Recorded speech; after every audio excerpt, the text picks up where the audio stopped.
Et donc, on passe à la chirurgie vasculaire. Aurélien Ostalrich, chef de clinique. Alors, Chauffour a été empêché. Aurélien Ostalrich est chef de clinique. Il est en thèse de sciences. Il a toutes les qualifications pour s'exprimer devant l'Académie. On lui souhaite la bienvenue. Il nous parle de l'endochirurgie des artères périphériques. Le titre est peut-être un petit peu simplificateur. Alors, je ne sais pas si Philippe Cuc est encore là. Il était prévu pour faire le commentaire. Bon, on vous écoute de toute façon. Bienvenue. Merci beaucoup, Monsieur Richman. Merci de m'avoir fait confiance pour essayer de vous montrer ce qui est devenu la chirurgie vasculaire récente et comment on essaye d'optimiser la prise en charge de nos patients. On est rarement dans le cadre de la chirurgie fonctionnelle, comme en parlait le professeur Cavaignac avant, mais on essaye quand même d'accélérer la prise en charge et de faire en sorte que les patients adhèrent vraiment à nos pratiques. Donc en pratique, l'artériopathie oblitérante des membres inférieurs, qui est notre sujet, en France, à l'heure actuelle, c'est 1 million de personnes. Ils ne sont heureusement pas tous symptomatiques, mais les 2/3 relèvent d'une prise en charge chirurgicale. Et ce qu'il est important d'avoir en tête, c'est que l'incidence augmente, et cela de manière mondiale, mais en France, on est à plus de 20% entre 2000 et 2010. Donc ce sont des patients, en fait, ce sont les patients du quotidien. Les facteurs de risque cardiovasculaire sont toujours présents, malgré les campagnes de prévention, et auxquels se rajoute le vieillissement de la population. On a bien sûr l'évolution des techniques. On est passé du pontage de revascularisation à la prise en charge endovasculaire depuis maintenant de nombreuses années. Et ces pontages qui étaient en grande majorité donc de la chirurgie ouverte nécessitaient plusieurs jours d'hospitalisation, avec des difficultés de reprise à la marche, des difficultés pour les patients pour rentrer à leur domicile. On avait bien sûr des incisions tout le long des membres, avec du fait du prélèvement de veines ou d'autres substituts, les abords chirurgicaux avec des complications locales, et donc bien sûr la nécessité de centres de rééducation pour la suite. La prise en charge endovasculaire a explosé sur ces dernières années, mais elle nécessitait tout de même, jusqu'à très récemment, une hospitalisation la veille de l'opération, puisqu'on avait des patients fragiles qui devaient voir nos confrères anesthésistes. Une fois qu'on avait fait notre procédure, on avait mis notre introducteur dans notre artère, eh bien on comprimait notre artère pendant un quart d'heure, 20 minutes, une demi-heure. Ensuite, on mettait en place un pansement compressif et le patient restait alité pendant 24 heures au lit avec le pansement compressif. Il n'avait pas le droit de se lever, pas le droit de bouger, pas le droit d'aller aux toilettes parce qu'on avait peur de l'hématome. Et si tout allait bien, il sortait le lendemain. Donc on restait quand même sur 3 jours d'hospitalisation. La problématique de la chirurgie vasculaire et de la chirurgie endovasculaire, le but c'est simple, on a une artère fémorale superficielle occluse, le but est de la recanaliser. Ça paraît très simple, ça nécessite tout de même de piquer dans l'artère, donc on peut avoir des difficultés de ponction, on peut avoir des échecs de procédure, on peut avoir des complications de ponction. Une fois qu'on a mis le matériel dans l'artère et qu'on le ressort, eh bien une artère, ça saigne. Et bien sûr, on a des nécessités d'amélioration des modalités d'anesthésie. Alors en termes de difficultés de ponction, il est assez simple de se rendre compte lorsqu'on prend un scanner de n'importe quel patient. J'ai pris le premier scanner qu'on avait sur la base de données du service, qu'on a nécessité de ponctionner une artère fémorale commune. Ce sont les artères que l'on voit de part et d'autre, et on va voir en descendant un petit peu que très rapidement on a des calcifications circonférentielles, et donc là, eh bien, jusqu'à récemment, on prenait le pouls fémoral du patient et puis on mettait l'aiguille au contact, puis on se disait tiens ça gratte, et puis on n'arrivait pas à piquer, on passait à côté, on faisait un hématome, et puis le patron venait et puis il disait mais si regarde c'est là, et hop bon ben on ne sait pas trop pourquoi, lui il y arrivait. C'était une notion d'expérience, mais là on voit bien qu'avec les rails calcaires, aller mettre une aiguille à l'intérieur, c'est quand même compliqué. Je vais reprendre la main, merci. Pour cela, comme le disait le professeur Cavaignac, nous aussi, on a recours maintenant à l'échographie qui est devenue systématique. Vous avez ici, en coupe sagittale, une artère fémorale commune avec le départ de l'artère fémorale profonde et le départ de l'artère fémorale superficielle. Donc en réalité, on fait sous contrôle échographique nos procédures sous anesthésie locale, et donc on voit très bien ici notre artère qui bat, on voit les plaques calcifiées qui sont ici sur la face postérieure chez ce patient, et donc on peut tout à fait se permettre, de manière contrôlée, d'amener notre aiguille au contact de l'artère fémorale, de rentrer dans l'artère fémorale sans la transfixier, sans abîmer la calcification qui est dessous, et à ce moment-là, hop, la caméra tourne, On a l'opérateur qui a posé la sonde d'échographie, qui récupère son guide, il va enlever son doigt, on est bien dans un retour artériel, et on peut descendre notre guide. Il n'y a pas de doute, on est bien dans l'artère, on est au bon endroit. Donc le principe, on va dire, les difficultés de ponction ont été quasiment supprimées grâce à l'avènement de l'échographie systématique. Ça, c'est indéniable. Donc ça, c'est un premier point. Une procédure où on doit mettre en place, on doit recanaliser ou dilater un stent, une artère qui est censée prendre 10 minutes, il pouvait arriver qu'on ait une demi-heure ou 3/4 d'heure de difficultés de ponction, et là, au moins, on sait où on va. Le deuxième point d'amélioration, ce sont les échecs de recanalisation. De manière très schématique, une artère est occluse, de manière très simple, le guide passe, on est content, on met notre stent, en 10 minutes, c'est réglé. Mais que se passe-t-il lorsqu'on a un échec de recanalisation? C'est-à-dire que lorsque le guide ne traverse pas en intraluminal, ne traverse pas la zone occluse et part en dissection quelque part dans la paroi de l'artère. Là, si on continue, on détruit tout. Pour cela, on a maintenant, dans notre réserve, multiplié le matériel, c'est-à-dire qu'on a de plus en plus de guides. Si le guide de taille 0,35 ne passe pas, on utilise le 0,18, ensuite on a le 0,14. On a toutes les sondes possibles, orientées, qui ont différents profils, différentes rigidités. On a en gros du matériel de plus en plus performant, et là je vous ai juste pris une photo du matériel que l'on a en stock. Vous voyez tous les guides que l'on a en stock, en réserve dans le service, tous les stands, Donc on a tout le matériel possible pour essayer de franchir cette lésion simplement. Mais des fois, ça ne fonctionne pas. Des fois, on n'arrive pas à passer la lésion. Alors à l'époque, on arrêtait, et puis on disait, allez, échec de la recanalisation endovasculaire, pontage. Ou autre chirurgie, où on reprendra le patient, où on verra, où ça fait des heures qu'on essaye, on n'y arrive pas. Et maintenant, on a ouvert la possibilité endovasculaire en multipliant les voies d'abord. Finalement, comme on arrive à piquer n'importe quelle artère de manière contrôlée avec l'échographie, eh bien on s'est rendu compte tout simplement que si on arrive, quand on est dans cette situation-là, avec notre guide qui n'arrive pas à re-rentrer dans la vraie lumière, si on arrive de l'autre côté, que nos deux guides se rejoignent, on peut faire un téléphérique et traiter le problème. Donc là, ça veut dire qu'en fait, de manière assez simple, maintenant, lorsque là on voit le guide qui arrive par en haut dans l'artère fémorale superficielle, qui est en boucle, qui n'arrive pas à rentrer, eh bien on peut carrément se permettre de ponctionner l'artère juste au niveau de la réentrée, ou alors carrément, on voit, j'ai ma tête devant, il faudrait déplacer la caméra s'il vous plaît. On voit, il ne veut pas m'entendre, on voit, merci. Donc je recommence.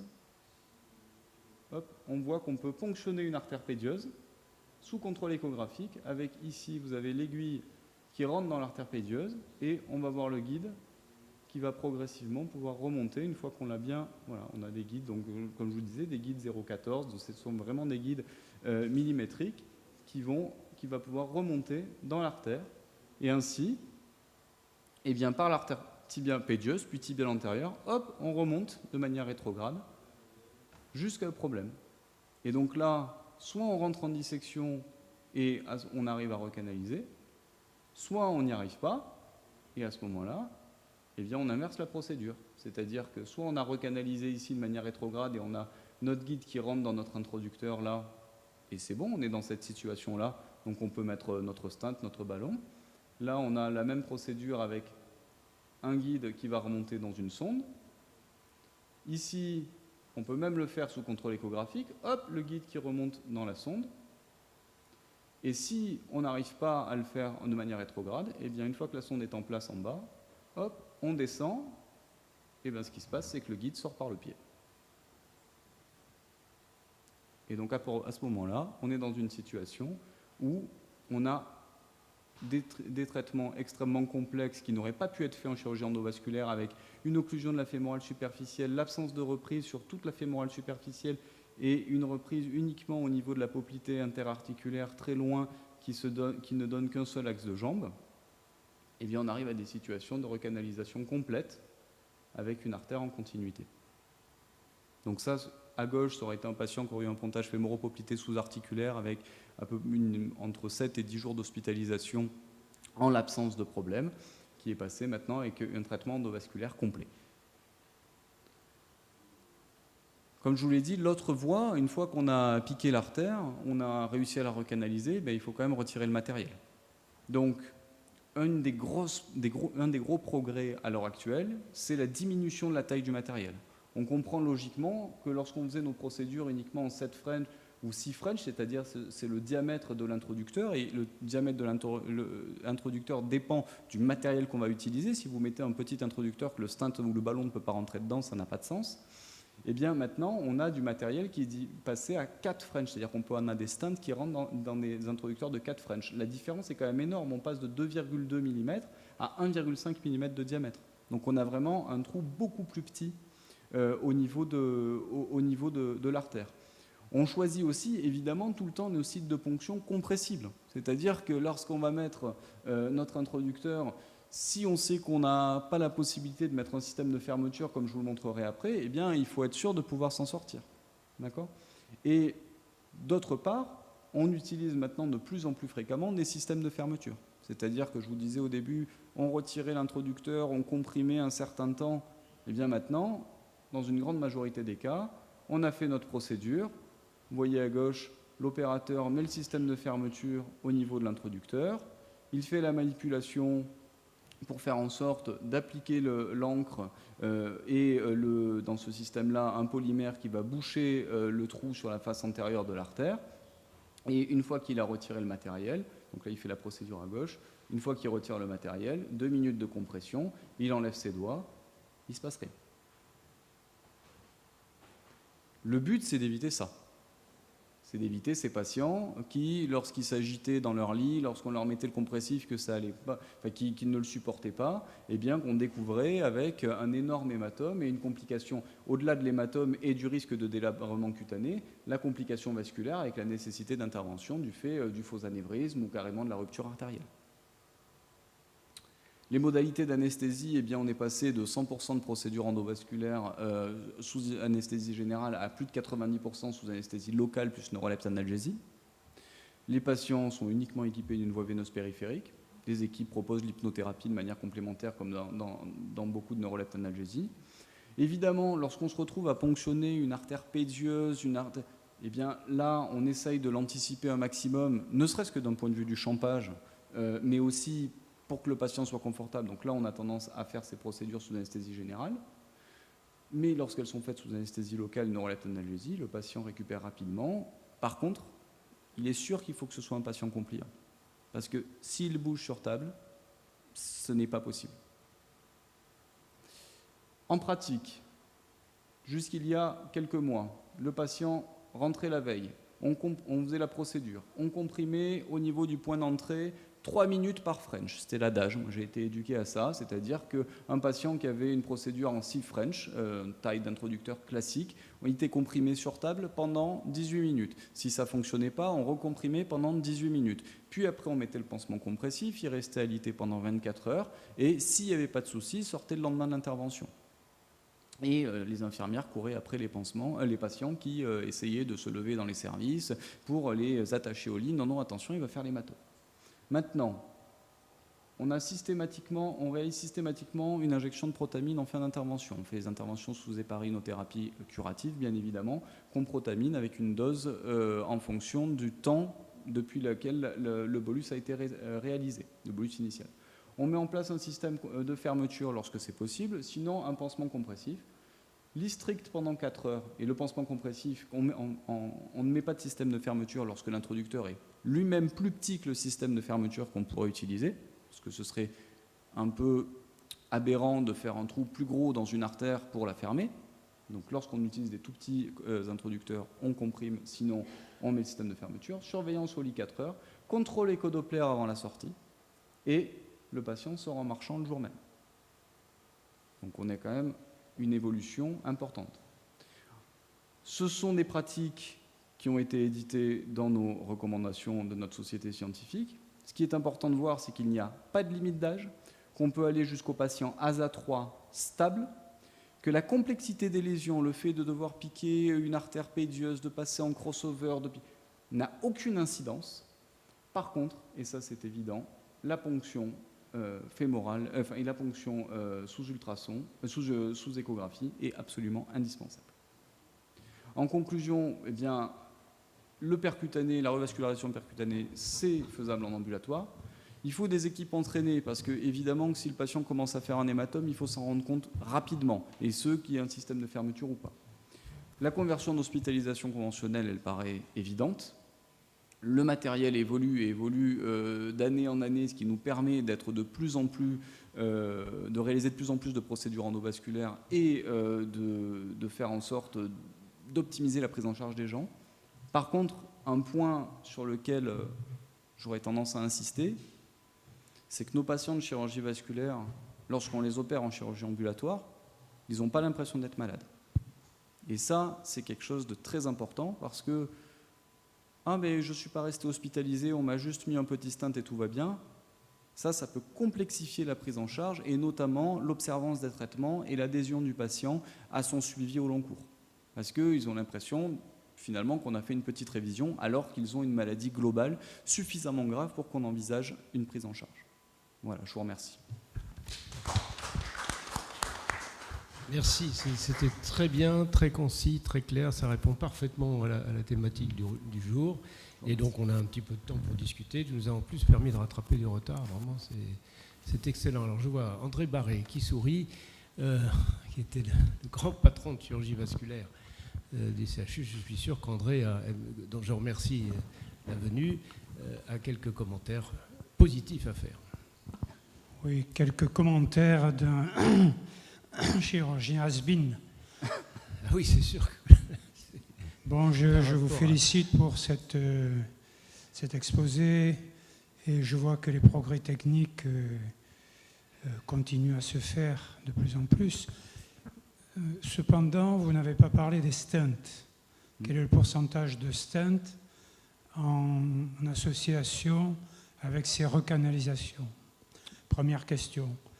Je vais vous poser un ensemble de questions et vous répondrez après. Deuxième question, sur les indications. C'est peut-être pas trop le sujet, mais enfin bon.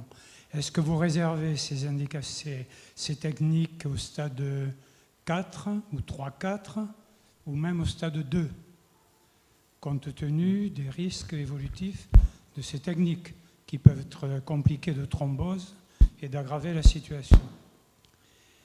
Troisièmement, quel est le pourcentage actuellement de ces techniques par rapport à la chirurgie conventionnelle, c'est-à-dire les pontages dont vous avez parlé et les endartériectomies qu'on faisait dans les lésions limitées?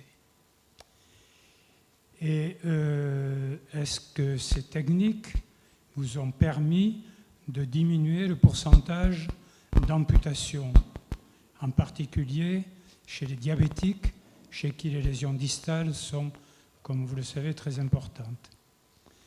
Et enfin, dernière question, quelles sont vos relations avec les radiologues interventionnels qui auraient bien voulu s'emparer à une époque de toutes ces techniques? Bon, eh bien, merci. Réponse en 3 minutes à toutes ces questions. Donc la récidive sur les stents. Merci beaucoup, M. Barré. C'est vraiment un honneur. Les stents, la recanalisation, on met un stent. C'est simple. Systématique. Oui. Les seules raisons pour lesquelles on ne mettrait pas un stent, c'est soit une sténose très simple qu'on traite au ballon, et on a aussi maintenant l'utilisation, on utilise de plus en plus de ballons actifs qu'on va réserver à des artères de petit calibre qu'on ne voudrait pas stenter. Mais de manière générale, recanalisation veut dire stent. Ce sont des stents actifs ou des stents... Non, ce sont des stents en nitinol. Non. Mais on a opté pour des stents de faible force qui permettent de justement limiter l'agression à long terme.